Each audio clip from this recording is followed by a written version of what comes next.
औरंगाबादमध्ये रागाच्या भरात रिक्षा चालकानं स्वतःचीच रिक्षा पेटवून दिल्याची घटना घडली आहे। वाहतूक पोलिसांनी रिक्षा चालकाला नो पार्किंगमध्ये लावलेली रिक्षा हटवण्यास सांगितलं। त्यातून रिक्षा चालक आणि पोलिसांमध्ये वाद झाला।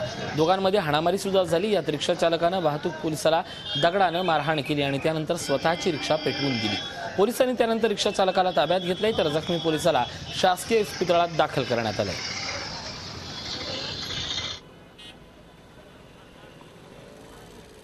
रेल्वे स्टेशनवर नो पार्किंगमध्ये लावलेला रिक्षा काढायला सांगितल्यानंतर एका रिक्षावाल्याने पोलीस कर्मचाऱ्यावर दगडाने हल्ला केला आणि तो जखमी झाल्यानंतर ते बघून त्यांनी स्वतःचा रिक्षा जाळून टाकलेला आहे। तो आणि त्याचा भाऊ होता एक ताब्यात घेतलेला आहे। ही प्राथमिक माहिती आहे। दूसरों की रिक्शा गाड़ी है, दूसरों की रिक्शा की दूसरों का रिक्शा अभी बोले देखे आ जाता करके ऐसा निकला घर में से तो उसको मारे ठोके रिक्शा जला दी करते उसका। झी 24 तास रहा एक पाऊल पुढे।